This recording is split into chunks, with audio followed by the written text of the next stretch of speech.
John Maxwell says, everyone communicates, but few connect. At the end of the day, communication is all about connecting. Yet for some of us, communication is just about informing. Communication is just about dumping information. Communication is just about telling people what they should believe. That's not how to communicate, and you are not going to win in your relationships if you communicate that way. That's why Speak With People has created a 7-part mini course called How to Communicate. It is the principles of true connection, and we'll take you through each of those through 7 videos where we'll help you unpack how you can become an incredible communicator and how you can win in your relationships. Go to speakwithpeople.com/how to communicate and buy the course today. Welcome to the Speak With People podcast. My name is Jason Raitz. I'll be your host, and this podcast exists to help you improve your communication skills. Whether you communicate one-on-one, to a team, from a stage, or from behind a screen, we know that when we improve our communication skills as leaders, it exponentially changes everything. It improves our relationships, it improves our leadership skills, and it improves our business skills. So let's get ready to dive into this next episode.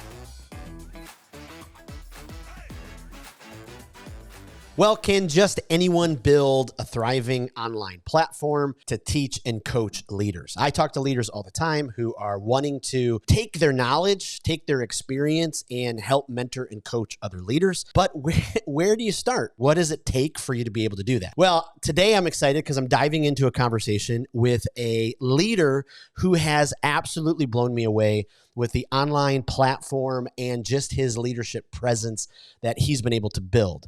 I've been so incredibly impressed, and I've loved listening to his podcast over the last, 2 or 3 months. And not only his insight has been impressive and helpful for me as a leader, but the level of the guests that he has on his podcast, it just blows me away. So I can't wait to ask him how he manages to get some of those guests, how he's gone into building his online platform, and how he's been able to do all of this, especially at a young age as a leader. And so today we're going to dive into these questions and find out more. And so I am so honored, just excited to welcome James Brackin to the Speak With People podcast. James, welcome, and thanks for being here.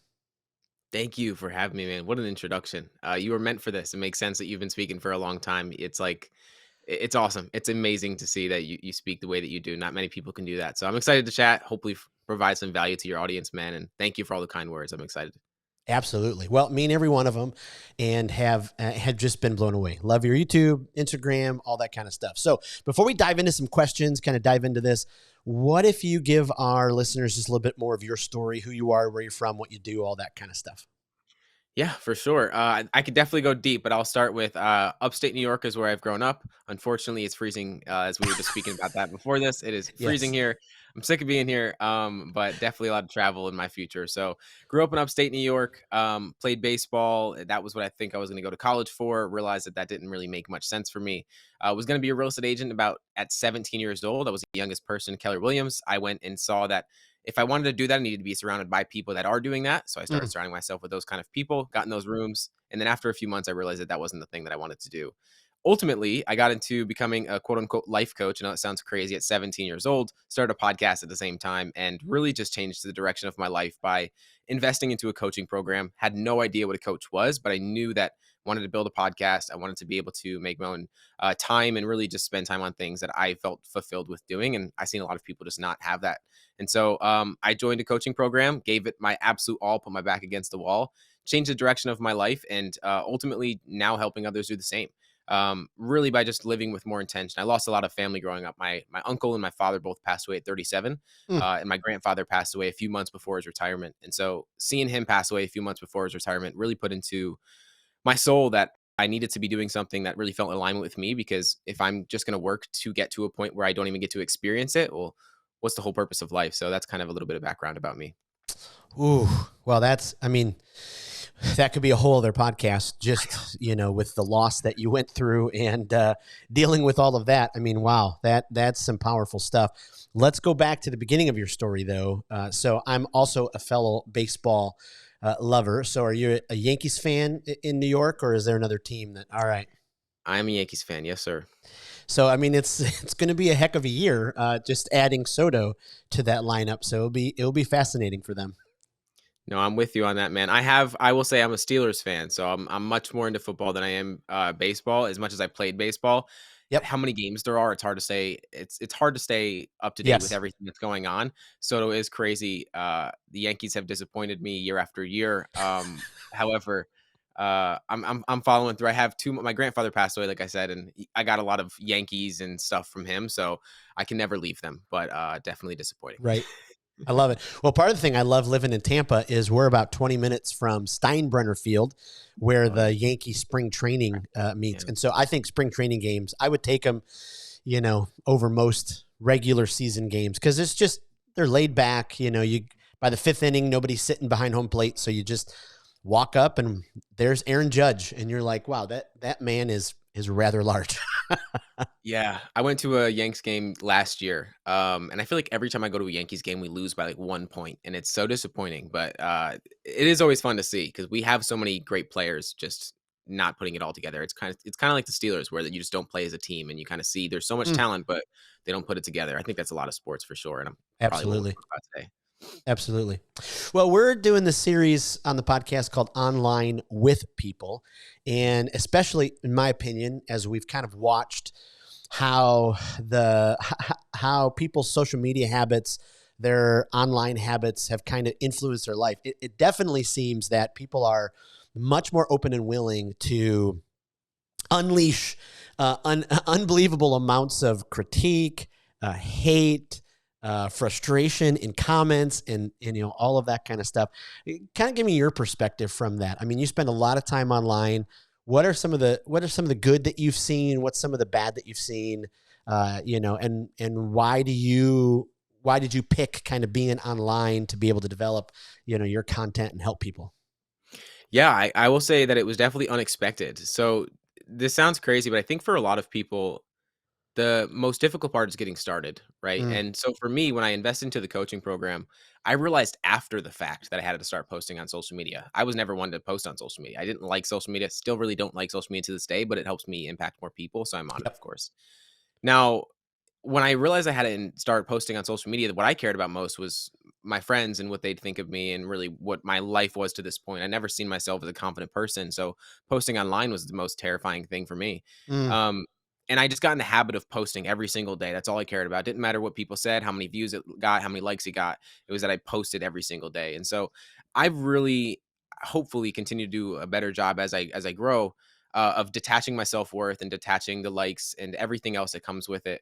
I yep. think some of the upside is that you are able to connect with amazing people. Like you said, the podcast, the people that I've been able to connect with, I would never be able to get into those rooms unless social media was a thing. Mm, The downside is that it is automatically in our brain to compare ourselves versus other people because status is a part of our just a part of our evolution as humans, and so we want to compare ourselves off of other people, and that's a really difficult thing when you're seeing other people 20 years old just like me but making $100,000 a month or doing insane things. And I think that's just something that we automatically do, whether we're conscious of it or not. And so yeah. being conscious of that enough to not compare yourself is something that I'm definitely practicing Mm. more and more. Mm, that's so good. I mean, it is really amazing. We're you and I are a couple generations apart, and growing up for me, we had kind of the comparison game as kids, but Yeah. it was a whole lot different. Our millennials, Gen Z, now Gen Alpha generations. I mean, your generations have had to learn at such an intimate level, that whole comparison game, the fear I'm missing out. I mean, it's pretty intense what some people go through to try to be like somebody else because of other people's social media stuff. I love what you're doing with your company and your coaching. When you went to start your podcast, what was behind the name of your podcast? Why did you go that direction with it? And I'll let you tell us the name and all that. Yeah, for sure. So the You Can Too podcast, it's funny because when I started the podcast, the only thing that I could think of was the name. Mm, There was no kind of energy or intention or mission behind it. It was simply you can too. It was kind of like almost an affirmation I told myself, really unconsciously, because I didn't realize I was doing it until I started the coaching business because I wanted to start a podcast. So I started my coaching because I wanted to start a podcast, and mm, the coaching program I joined was from a massive podcaster, but was talking about coaching. So where it really came from, it started in my car. 100 solo episodes, as you said. So you're about to reach 100. I mean, I did 105 solo episodes in my car because Wow. I wasn't able to do interviews. And so 220 episodes in now, I've done a bunch of interviews since, because that's what I wanted to get into. Again, as I said earlier, the most difficult part for people is getting started. And I Yep. wasn't going to let me not being able to interview people stop me from getting started. So I was going to put the reps in. And so I started in my car. It'd be freezing here, and I'd have to record an episode and go back inside to get warm, and then go right back outside to record something else. Same thing for when it was hot outside. And it definitely was a grind. I think the core of why I started it was, and I always use the analogy of the chair that I'm sitting in. You could pick any single thing that is ever come into existence, the microphones we're using. It was once an idea in someone's mind. Mm. And for many of us, we don't think that the extraordinary things that happen in the world happen because people are crazy enough to think that it's possible. And so I believe as though the biggest challenge that most people have in their life is a lack of belief, right? If we Oof. don't believe that we can achieve something more for ourselves, our behavior is going to reflect that, and we will stay exactly where we are. But if we're able to unlearn the parts of ourselves that hold us back, the beliefs that we have, the habits that we have, the concepts of the world, the paradigms that we hold on to, if we're able to let go of those, we're able to just achieve so much more in life, not only personally, professionally, but just overall as a human. You become so much more. And so that always fascinated me. Of the most extraordinary people failed so many times, and it wasn't the failure that stopped them, but it was simply that they decided to stop. And that's what most people, that's what failure is just deciding to stop. Because I think one big thing, and I'll end this here, is that people see failure and success on two different roads, but it's Mm. the same road, right? It's the only difference is that the people that succeed just continue to go down that road. And so that was something that I really took on, was just focusing on the direction I wanted to go instead of the results I wanted to get. And if more people were able to do that, I think we'd accomplish a lot more in life. Wow. Wow. Wow. So many questions just kind of popped up, through that. But that was, I mean, that was, whew, there's some wisdom there. I go back to your failure part. You're so right. People forget how many times, leaders did fail, quote unquote, fail to get to where they're Right. at. And if they could just have the belief to keep going, oh, imagine what could happen. I do have a big question though. Why, just out of curiosity, why was the only place you could record was in your car? Was it just for sound, or what was that about? Yeah, so when I first started, I tried to record an interview probably 3 years ago now, and I didn't have Ethernet in my room, and so every time I would record just on Wi-Fi, it just would break and fall down, and every couple minutes I would lose and not be able to have a really authentic conversation and actually figure out what he just said or what that person said. So Yep. I just wanted to be able to just show up 100% intentionally and commit. And I think part of it too was, I was doing solo episodes because it was so, I don't want to say easy, but it was simple. It was like all I had Mm. to do was just script it out, and it almost helped me become a better communicator in that process. So regardless if I was able to record interviews, I am very grateful that I started with solo episodes, because it taught me a lot about myself for sure. Oh, for sure. And it, I, as somebody who's coached communicators, I know that process Yeah. helped you just continue to improve your own communication skills. I mean, it was probably just week after week after week of doing that where your skills just got better. I've read it in a couple different places, but most podcasts end at episode 20 or so. People just kind of give up because they think, oh, it's going to explode and all that kind of stuff. Did Yeah. you have that moment where you're like, oh, should I just give up? Or was it just, you just kept going, kept going, kept going? I think mentally there's always moments in time where you think, is this worth it? Should I continue moving forward? I mean, within those 100 episodes, like my listening did not rise whatsoever. And Mm. so it was just what I call it is invisible progress, of when the numbers don't show it, but you feel as though you're becoming a better version of yourself, or you just fully go back to the belief aspect of it. I wasn't thinking, and this is where I think a lot of it comes down to, is I wasn't thinking, where am I going to be in 10 episodes, 20 episodes, even 100 episodes. Even now I'm 220 episodes in, and I'm still thinking when I get to 1,000, Mm. or when I get to 10 years down the road. I've never really thought in the short term. I've always thought this is a long-term game, and also trying to see it through the lens of infinite games, of even if this podcast were never to become my number one source of revenue or be able to become a bigger show that it already is, I'm still winning. So I think thinking of that for many people is like, what is something that you can go into, even if you fail, you were still to succeed? Because if I didn't have the podcast, I would not be in the rooms that I'm in, connecting with people that I've looked up to for a long time, and opening business opportunities and just everything else that has come from it. No, I don't think there's ever been a time where I thought I would stop. I just been playing infinite games with it.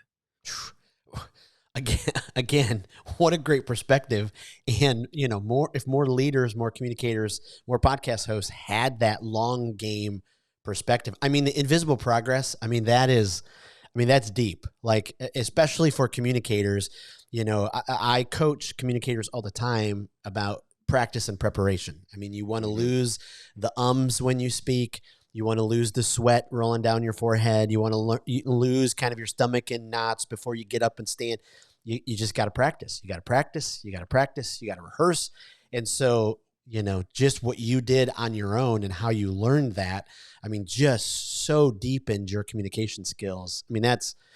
That's pretty amazing. When you kind of launched into let's start with your coaching business and then your podcast. Were there any kind of key strategies that kind of guided you through each of those? Like, I got to make sure these are foundational, to my coaching. These are foundational to the podcast. And any of those kind of key strategies that guided you? I don't think there's any key strategies. I think it really comes down to what I said earlier. I think the biggest challenge for people is getting started, right? Like I can Mhm. tell you right now, people that were in the same coaching program as me 3 years later are still talking about a website or still Mm, talking about how they need to get their landing page correct and everything else that's going into it instead of actually reaching out to people to see, hey, maybe let's have a conversation and see if we might even be a good fit for coaching. And same thing for the podcast. Like so many people ask me, how do I get the guests that I get? And it's like, are you reaching out? mm, Are you actually are you going to their website? Are you reaching out to their assistant? Are you finding a way to find some kind of email that happened 5 years ago? Like how are you figuring out a way to take action rather than just letting the thoughts paralyze you? And so for me, that's really what it was, in the coaching program, for example, let's say we had to do like sales calls and we wanted to role play to understand how you can provide value for the other person, ask really intentional questions. What my coach would say is instead of calling people out, you want to call people forward. And so I'd mm. ask really challenging questions to help people see like, is this a good fit? Would be even be a good fit in working together? Our social media, when we would have social media audits, I'd be the first one to raise my hand. So I think the one thing for me was just being the one person that was sitting in the front, raising their hand, asking the questions, not thinking this is a stupid question to ask, but just more so being like, I want to make the most out of the money that I just spent because it's more than I had in my bank account. So let me figure this out and put my all Yes. of my effort into it. And for many people, they just kind of sat in the background and thought that once I invest into this thing, things will just start magically happening. And I thought it was the exact opposite. I said, once I invest into the thing, this is when it gets real. And Mm. so ever since then, the direction of my life has changed because I bet on myself, I guess you would say. So that was really it. Wow. Wow. Wow. You mean that things just don't miraculously happen for people? Like, you actually have to like put in the Right. effort? Yep. Probably for 0.0001% of there are those people out there that, the lottery ticket happened or, they got signed to a big label or whatever. But you just hit it, right on the nail. Like you took the steps to be able to move some things forward. And that's just been huge. If you don't mind sharing, if you do, no worries, but has there been any, we'll just call them like podcast whales, like the size leader that you've kind of gone after that, maybe hasn't said yes yet, but you're kind of getting some inroads, or people that you dream of having on your podcast? Yeah, there's so many. And that's the one thing I think when I go back to the infinite games thing of podcasting, like for so many in this, I'll get to what you said, but I think this is important to touch on is for so many people, they're trying to achieve their goals rather than enjoying the journey of achieving the goal. So to Mm, put that into perspective, I heard something recently. It's like that the process of achieving is more important than the actual achievement because the dopamine that we get from striving is a lot more than actually obtaining the thing.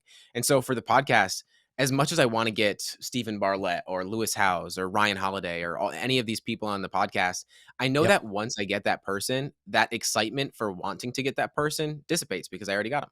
And so I almost feel as though when people tell me no, it's like exciting for me because I Mm, know that in 3 years from now or 3 months from now, however long the time horizon is, it will happen. So I think the lens for me is seeing not about if it's going to happen, but more so when it's going to happen. Because I know I will. Like I will not, I won't stop. And so my commitment for a long enough period of time will prove to the person that, oh, this is probably a good podcast to come on, right? For Seth Godin, I had Seth Godin on the show oh yeah. almost 100 episodes ago, which is crazy to think about. And and it's crazy to think about. It was that long ago. It was episode 160, and I remember reaching out to him because he only goes on podcasts that have over 100 episodes. And so that's why I go back to the solo episodes. It gave me a lot of credibility that, hey, I'm going to show up enough times to actually be worthy of having this person on my show. So I just go back to it as it's just not about if it's going to happen, more so when. Um, and that's just a lens I see every podcast that I Yeah. have. Yeah. What do you attribute? Did you have a strong mentor? Your mom? I mean, who was it in your life? Because you definitely have been given some, or maybe you just sought this out on your own, but some tools, because I mean, I know there are a lot of people my age who, I mean, they don't acquire even a quarter cup of the wisdom that you just kind of talked through, and just the ability to want to keep going. They just want to kind of give up. Well, I tried, I'm going to give up. What do you attribute some of that stuff from? Childhood stuff, or stuff that you've learned doing this podcast, or a mentor? What would you say? Yeah, I think a mix of it all. I think Yeah.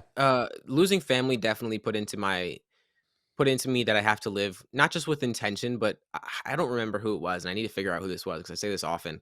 That someone that got to the end of their life just said that they wish they smelled the roses more, and Mm, I always put that into perspective. That I as much as I want to achieve, as much as I want to get to that next level, achieve that podcast guest, whatever it looks like, the process in itself, the whole purpose of life in where how I see it is to enjoy the passage of time. Like if you're not enjoying what you're doing, why are you doing it? Right? Like mm, success is nothing in the external if you don't internally feel good about yourself. A quote that I always go back to is that all that matters is how you feel about yourself when you're by yourself. And so this past year was just a lot of working on that for myself. Like, how do I feel about myself when I'm by myself? And so I think a lot of it was just realizing that I didn't want to get to the end of my life with regret. Seeing a lot of mm. family pass away so young, it was like I need to live with intention because if I'm not being intentional with my time, I'm wasting the precious time that someone else wasn't given. Yep. And I also see it through the lens of I'm one of one, right? And I think there's an egotistical side of this that a lot of people see it as, but I think there's a different perspective to take on it. One of one, as in the sense that even if I had a twin, they can't replicate what I can bring into the world. No one Mm, has my innate, unique gifts that I have. And the same thing for every single person that's listening to this. No one can bring what you can bring into the world. And so if you're not bringing your unique gifts into the world or impacting people, being of service in some way, you're doing a disservice, right? Like why are you here if you're not here to bring what you can bring into the world? Because no one can replicate that. And so I think at my heart, it always goes back to that as I need to be here. Otherwise, I need to be providing value or being of service of some sort. Otherwise, why am I here? so good. Oh my goodness. Wow. That is, yeah, that's powerful. I had a guest on my podcast back in the fall. We're talking about authenticity and our leadership, Mhm. and he just dropped the truth bomb. You are the only one of you that will ever be created. Like Yeah. that's it. And you're one of one. I mean, yeah, some people would say maybe that's slightly egotistical, but on the other hand, like you're it, like nobody else. And so you use the best you can with it. So powerful. Absolutely love that. So when you post, okay, so you're posting on your YouTube channel, you're doing a podcast episode, or you're doing a reel on Instagram, or whatever you're doing. Is there a target audience that you have in mind? Is there a specific person? Is there a specific target? We'd love to know. Is who are you thinking about when you're getting your content and posting it online? Yeah, it's funny because um, I would say that there isn't a one person that I think of. I often think of past clients that I've worked with, Mm, because and this is funny. My first client I ever started working with was a 21-year-old man. And the second client that I ever worked with was a 43-year-old woman. mm, So, and then after that it was a 17-year-old guy. So everyone that I've worked with has been in a different place, at a different job, doing a different thing, going after a different goal, dealing with different problems, but similar problems at the same time. And so there's never one person that I can talk to because when I feel like I'm talking to that one person, I'm really talking to someone 30 years older, different color, mm. different race, different job, all that in between. So I think it's just at the core, the person that needs to hear what I needed to hear. It's like they say that you want to help the person that you were 3 or 5 years ago. Mm, I believe in that, and I also don't believe in that because the person I was 3 or 5 years ago is in high school right now, not doing anything, don't have any kind of idea of what they want to do. mm. So I can't really help. I can help that person, but that's not really the person I'm trying to target. So I think it's just people that have challenges, really anyone, because everyone deals with getting in their own way. Everyone deals with a lack of self belief, a lack of confidence, a lack of showing up for themselves, all of that kind of stuff. So really anyone. Yeah. Oh, I get that. Absolutely. So let's pivot for a second to, some of your coaching. So there's other listeners, trying to figure out, okay, hey, do I, become a coach? Do I walk down that road? What do I offer? What have been some of the, the deeper learnings you've learned kind of walking, down this process as a coach? Anything you can, kind of help future coaches with? Yeah, yeah, absolutely. A guy named Michael Bungay Stanier. I don't know if Mm. you know who that is. He wrote the best-selling coaching book of the last decade, and it is The Coaching Habit. I have it right on my wall. I had him on my podcast last week, funny enough, Huh. and so it was a really cool full circle moment. His book sold over 1 million copies. Wow. Like I said, the best selling coaching book of the past decade. And I asked him kind of those kind of questions. And essentially, the one thing that I think people need to take away is that coaches do not have the answers, but we definitely have the questions. So when I Mm. first got started coaching, I thought I had to have all the answers. And so I wouldn't put myself out to start working with people because I felt like I needed to have all the answers in order to work with people. What I realized with working with people is that I never need to have the answers. Of course, I'm going to give you some tweaks and give you a perspective, that kind of thing. But I don't have the answers. But I do have the questions. And that's one thing that through the podcast, through coaching, has been the most transformative thing in my life, was just really asking different questions and asking people questions to call themselves forward. And Mm. just to give context to that, before I even became a coach, depression, anxiety, all the things that a lot of people go through growing up, that was what I took on, was the role of a victim. And Mm. so, uh, through most of my life, the question I asked was, why is this happening to me? And of course, my brain's going to prompt an answer if I ask a question. But there was a day when I asked, how is this happening for me, that my entire life changed, because it gave me a different answer. Wow. I kind of like to see my brain as like Chat GPT, right? If you give it a different prompt, you're going to get a different answer from it. And so I asked that question, and the lens that I seen life through changed completely, because rather than Mm. seeing the people that I lost in my life as, why is this happening to me? This is the worst. I didn't get any kind of male role model in my life, no male really in my life. That stinks. It tore me up, and it just made me reinforce why life is happening to me. And as soon as I asked, how is this happening for me? Well, it helps me live with intention, helps me help other people live with intention, and just take my life more seriously. So that's a all around moment to kind of say that the questions that you ask yourself is everything. Wow. Wow. Eh, whew. Eh, Not to put you on the spot, but do you think, I mean, every generation has had, a segment of people who will definitely play the victim crowd. Do Yeah. you think your generation, higher or lower when it comes to that? I mean, having to grow up online, and it's definitely a generation who, I mean, your generation hasn't had to wait on information like older generations. So you can accomplish stuff now. Let's get it done. Do you see more victims, or do you see the tide turning in your generation when it comes to that way? Yeah, it's a tough question, man, because I think of, regardless of the age, realistically, if you don't have the desire to become a better version of yourself of some sort, like when I first started reading books and listening to podcasts and actually being curious about how I can improve myself, Mm. that was the first pivot to even understanding that life isn't happening to me, that I'm not a victim, because I went through my entire life perceiving myself as though I was, Mm. because I didn't have any outside knowledge to help me reframe what victimhood looks like, and what, taking control of your life looks like. So I think it really depends, for sure. And yeah, I think it depends. Yeah. No, absolutely. Absolutely. Wa- Was there any big negative voices in your life when you decided this is what you're going to do, and people are like, "What? You're going to be a coach? You're going to be, you're going to produce content? Like, what is this all about?" Yeah, there was all of it, man. I think for like most of my life, like I said, I was a victim. I wasn't a confident person. I mean, I was the class clown kind of thing. I was definitely one of them, I would say, Yep. because I wanted attention, and I thought I was funny. I think I was funny sometimes, but uh, I think that was a role that I took through most of my life. And so posting online, like I will tell you, I did not post one single post on social media before I started my coaching.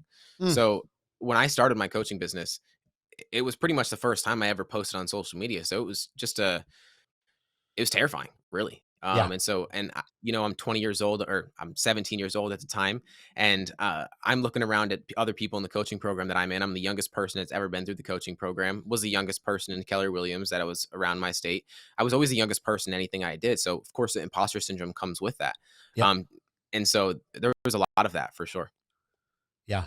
What it definitely took some fortitude then, and some resilience, because, I as well had some moments when I was younger where I was the youngest person in the room, and you get the looks, the eyes, you get the Yeah. condescending comments, and you're like, okay, all right. Like, got to keep going. What's some advice would you give some people who, they're getting that kind of stuff, and they got to give their resilience and their fortitude a boost?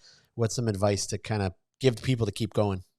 Yeah, I would say something that me and Seth Godin spoke about, because we both have the same perspective on imposter syndrome, and I think this is really impactful because I press this into clients a lot, and it really resonates. If you're not feeling imposter syndrome, you're not putting yourself in a position to grow. If you're Mm, not feeling like an imposter, you are not in positions to become a better version of yourself. So if you don't feel like an imposter in some way, you're not thinking big enough. And I think that's a problem that a lot of people have, is they play not to lose rather than playing to win mm, in life. And so if you're in rooms where other people are judging you, they have these preconceived perceptions of you, no one knows your entire story, so they can judge you all they want. right. But at the same sense, if you are experiencing those, that probably means that you're in a position to grow. And I've realized that, like, when I was 17 and I had that imposter syndrome and just felt overwhelmed with, who am I? Am I capable of doing this? I look back now and I think, man, I wish I had more belief in myself then, because everyone looked at me like I was crazy for a reason, because no one else was doing it. And so I should believe in myself for that reason. So it's really through the lens, the story that you tell yourself about the experience, that determines the impact it has on you. Absolutely. Have you had any super negative or, vulgar or, awful comments online yet, in your journey from just online trolls?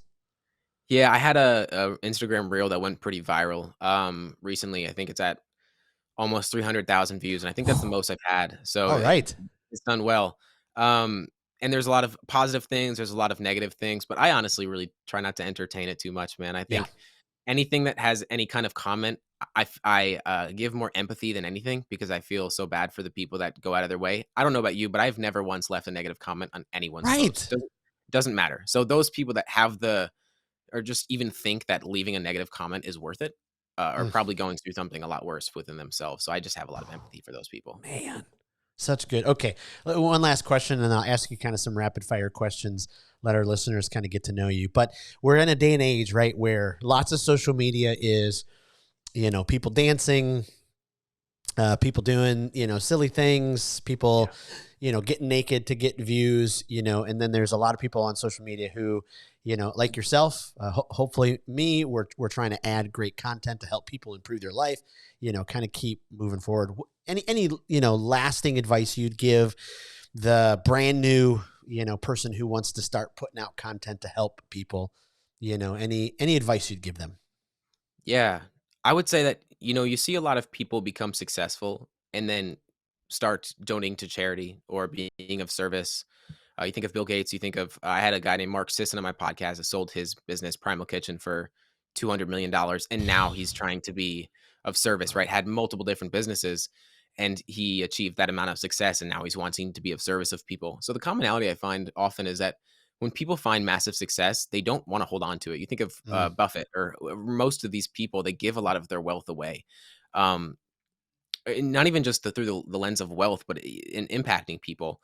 A lot of people get to a point where they achieve success personally and professionally, and then they can give out and be of service to other people. mm, And I'm kind of trying to see it through the lens of, let's be of service now instead of waiting so long so that I have to do it later on. Like Tony Robbins is a great example of this, right? He was being of 100%. service when he was 20 and he's 60, or he's been doing this for a good amount of time, definitely a few decades, and he's still being able to do it because service provides energy. It gives him energy more than it takes away energy. That's why he's able to be on stage for 8+ hours, because he's being of service to people. So I think of just uh, detach yourself from trying to help more people or getting more views or growing your brand, whatever that looks like, and just be of service to people. And I think that that good karma will eventually be in your favor, and not even Yes. hoping that it does, just doing it and not expecting anything.